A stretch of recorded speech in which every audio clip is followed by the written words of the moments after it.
Décès d'Hélène Caron, le drapeau de la ville de Montmagny est en berne.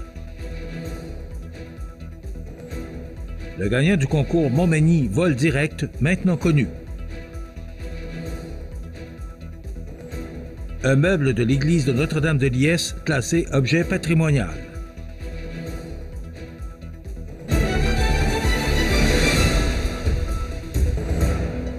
Mercredi 16 octobre 2024. Bonjour mesdames et messieurs et bienvenue à votre bulletin d'information sur le réseau de télévision CMA TV. Suite à l'annonce du décès, le 11 octobre dernier, de Mme Hélène Caron, fondatrice de la Maison d'Hélène, et pour honorer la mémoire de cette grande femme qui s'est battue contre vents et marées pour doter la région de Montmagny-Lillet d'une maison de fin de vie, la ville de Montmagny mettra son drapeau en berne pendant une semaine, soit celui situé à l'Hôtel de Ville, et ce jusqu'au 22 octobre. On se rappellera que c'est en décembre 2010 que Mme Caron enregistrait son projet de fondation dans le but de construire une maison de soins palliatifs à Montmagny. Quelques 8 ans plus tard, soit le 26 avril 2019, c'était mission accomplie, puisqu'elle coupait le ruban inaugurant officiellement la Maison d'Hélène. Grâce à sa volonté sans faille, voire à son acharnement, les gens de la région ont maintenant l'option de choisir ce lieu paisible et chaleureux, empreint de respect et de bienveillance, pour se rendre à leur dernier repos, ce qui est un grand legs pour la communauté. Les membres du conseil et les employés municipaux ont désiré, par voie de communiqué, transmettre leur plus sincère sympathie à la famille ainsi qu'aux proches de Mme Caron. Et c'est en février dernier que la MRC de Montmagny lançait une troisième phase à sa campagne probablement probable, avec le concours Montmagny Vol Direct. Ce concours visait à attirer des visiteurs de l'international, mettant les qualités artistiques de l'avant telles la vidéo, la photographie, la peinture, le dessin, la sculpture et la musique. En juin dernier, la MRC annonçait que plus de 80 candidatures avaient été reçues et que 5 finalistes avaient été retenus par un jury, dont Daniel Ricardo Becerra Morga, Virginie Ayala, Mariana Rodriguez Madrigal, Joël Canor, Pénélope Bordione et René Bagnols, un duo. Les finalistes du concours devaient terminer leur œuvre samedi dernier lors de la présentation au jury, et c'est l'artiste d'origine péruvienne Daniel Ricardo Becerra Morga qui a finalement mérité les honneurs avec sa fresque mariant ses origines à celles de la région et maintenant visible à l'entrée principale de l'édifice Amable Bélanger à Montmagny. En plus de léguer cette œuvre, d'obtenir une notoriété comme grand gagnant, il se voit offert un chèque cadeau de 1 500 $ de la Société de développement économique à dépenser ici lors d'un prochain séjour dans la région. Parmi les autres finalistes, le jury a été charmé par la costaricienne Mariana Rodriguez Madrigal pour la touche très sensorielle de son œuvre et a mérité une bourse coup de cœur de 500 $. Nous avons été agréablement surpris de constater la qualité de leur travail, mais également heureux d'avoir pu les côtoyer au quotidien et de voir à quel point ils étaient sérieux dans leur démarche artistique. Des gens très sympathiques qui repartent avec un large sourire et désireux de revenir visiter notre coin de pays, commentait Nancy Labrec, directrice générale de la MRC de Montmagny.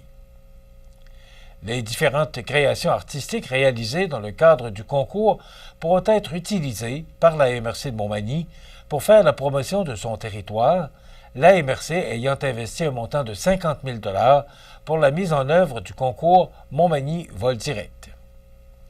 Rappelons que la MRC de Montmagny est un organisme de développement et que le concours Montmagny Vol Direct faisait partie de la stratégie de marketing territorial probablement probable adoptée par la MRC de Montmagny. Un meuble de l'église Notre-Dame de Liesse classé objet patrimonial. On vous en parle dans 60 secondes.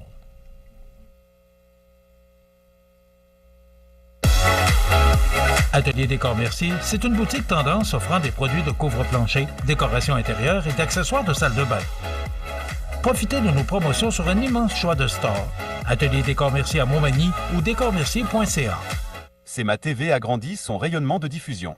En plus de regarder CMA TV sur son site web et sur le câble de Cogeco, vous pouvez maintenant capter la programmation de CMA TV sur le canal numérique 206 ou analogique 14 sur le câble de Saint-Pamphile. CMA TV, partout pour vous.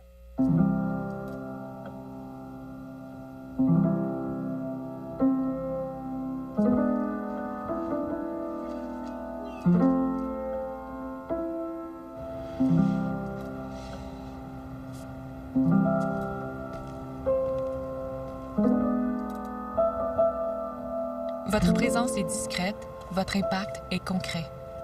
Centraide aide 225 organismes. Vous regardez CMA TV, le réseau de l'information sur la Côte-du-Sud. Suite à l'annonce faite par le ministre de la Culture et des Communications, ministre responsable de la Jeunesse et ministre responsable de la région de l'Outaouais, Mathieu Lacombe, le tabernacle du maître-autel de l'église de Notre-Dame de Liesse est dorénavant classé comme objet patrimonial.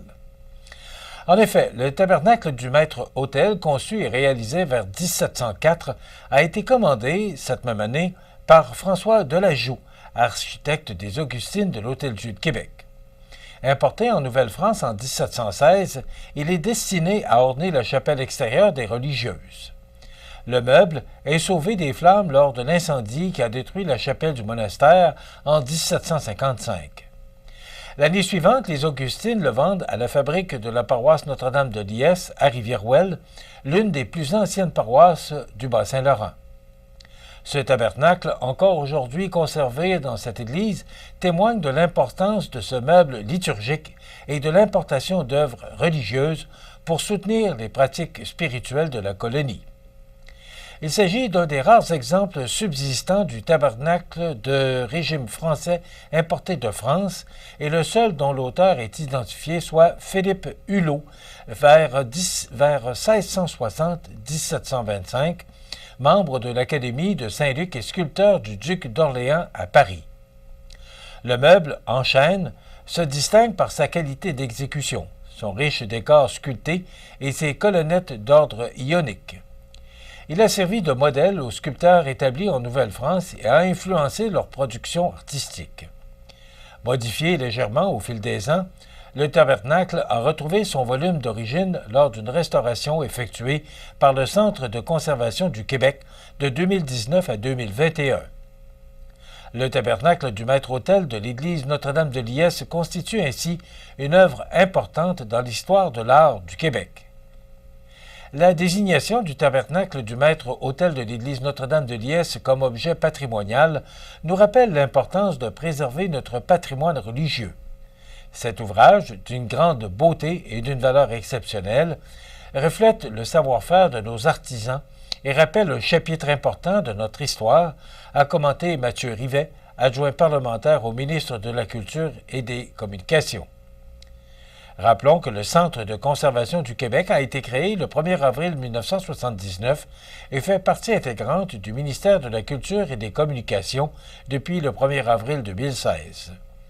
Il s'appuie sur une équipe de spécialistes de la conservation et de la restauration d'œuvres d'art et du patrimoine, la plus importante au Québec. Le ministère a publié, en 2023, une série de cahiers sur la méthode d'évaluation de l'intérêt des éléments du patrimoine culturel. Appliquée de manière rigoureuse et documentée, cette méthode favorise une plus grande transparence et davantage de prévisibilité des évaluations ministérielles. Selon une étude de la Faculté des sciences de l'administration de l'Université Laval, les politiques d'incitation pour l'achat de véhicules verts, électriques ou hybrides seraient associées à une augmentation de leur adoption. L'ampleur et la durée de ces effets semblent plus importants pour l'achat des véhicules électriques.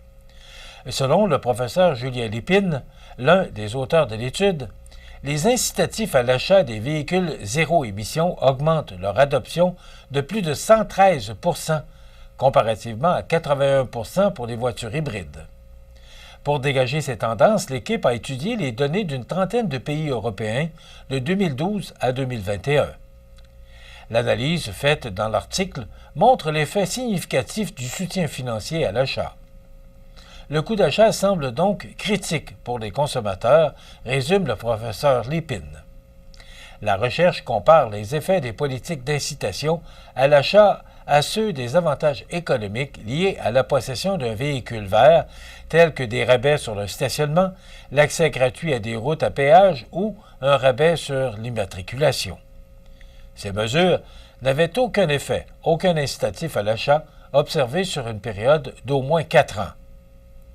On remarque que les effets ne sont pas instantanés après l'entrée en vigueur des subventions, mais le taux d'adoption atteint un sommet lors de la 2e année et les effets se poursuivent dans les 4 ans suivant le déploiement, précise Julien Lépine. La richesse du pays, le prix de l'essence et l'abondance d'énergie renouvelable influenceraient le taux d'adoption des véhicules électriques. Pour les pays considérés comme moins riches, avec un produit intérieur brut de moins de 31 000 $ américains par habitant, les subventions gouvernementales joueraient un rôle encore plus important que dans les pays riches. Et cela suggère que le prix des véhicules et la capacité de payer de la population sont critiques pour l'électrification des voitures, soutient M. Lépine. Mais, même si les gens ont un haut revenu, ils ont besoin de subventions pour adopter le véhicule électrique. Au Canada et au Québec, on a tous les facteurs qui feraient en sorte qu'aucune subvention pourrait aider à s'électrifier rapidement, soutient le professeur.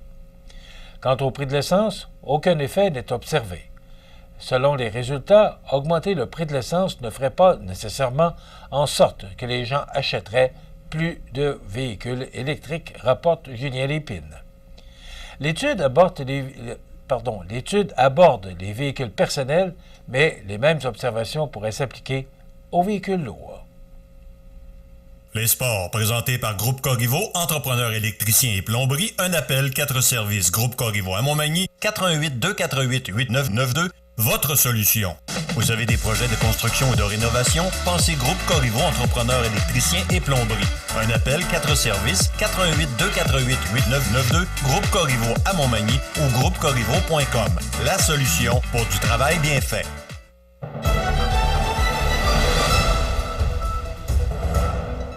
Au sport, voici le résultat des matchs de nos équipes locales disputées dans la Ligue de hockey Côte-du-Sud et la Ligue de hockey olympique de Montmagny.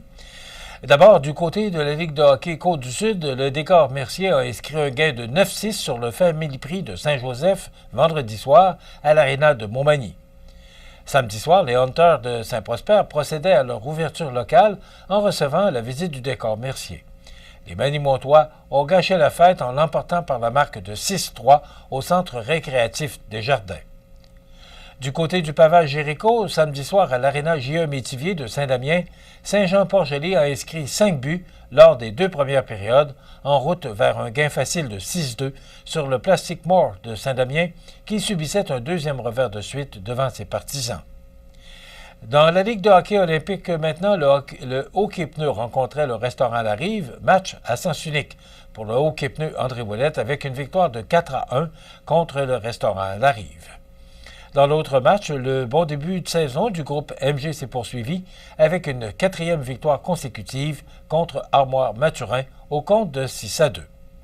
Le joueur défensif au coin du monde de la semaine est Jonathan Tondreau et le joueur offensif IGA Extra de la semaine est Félix Saint-Pierre. Voilà ce qui complète notre bulletin d'actualité pour aujourd'hui. Dans un moment, nous aurons pour vous les prévisions de la météo. C'est tout pour l'instant. Bonne journée, mesdames, messieurs. Pour joindre la salle de nouvelles de CMA-TV, nouvelles au pluriel @cmatv.ca ou encore 88 241 13 13 poste 226.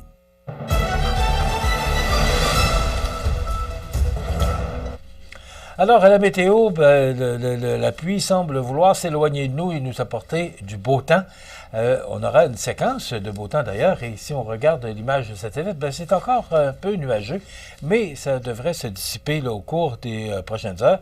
Et comme vous voyez sur l'image radar, là, les précipitations se dirigent vers l'est, vers la Gaspésie. Donc, ça nous donne en résumé pour aujourd'hui mercredi, le 16 octobre, du soleil. Donc, ça va se dégager, là, la pluie qui a cessé ce matin. Même à certains endroits, là, on parle dans les terres, il y aurait peut-être eu quelques flocons de neige.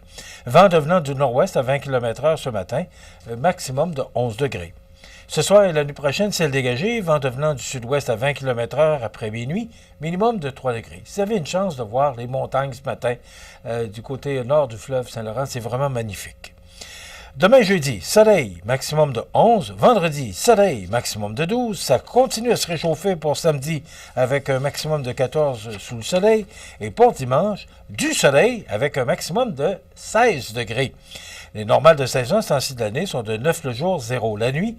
Le soleil s'est levé à 7h03 ce matin. Il se couchera à 17h52. Il fait actuellement 6 degrés à l'extérieur des studios de CMA-TV. Les vents soufflent de direction nord à 14 km/h. L'humidité est à 73 % et la pression barométrique est à 100,7 kPa. Maintenant, pour le bateau qui fait la navette entre Montmagny et l'île aux Grues, il y a plusieurs départs de prévus pour l'île aux Grues. Départ de l'île aux Grues, 6 heures, c'est fait. 14h45, 16h45 et 18h15. Les départs de Montmagny maintenant, il y avait un départ à 6h45. Les prochains départs de Montmagny seront à 15h30, 17h30 et 19h.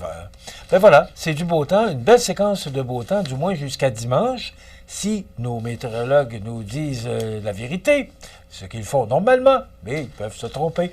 Mais il y a du beau temps à l'horizon et plus on va avancer vers la fin de semaine, plus les températures vont se réchauffer. Voilà, ça complète les prévisions de la météo pour aujourd'hui. Dans quelques instants, on vous propose la chronique culturelle. On est en compagnie de Mireille Soucy et on reçoit le maire de Saint-Pamphile ce matin qui va nous parler de différents sujets là, dans la municipalité de Saint-Pamphile. Donc, c'est ce qu'on vous propose comme menu. Il y aura également les commentaires sur l'actualité et différents sujets. Donc, on vous souhaite de passer une excellente émission à notre antenne.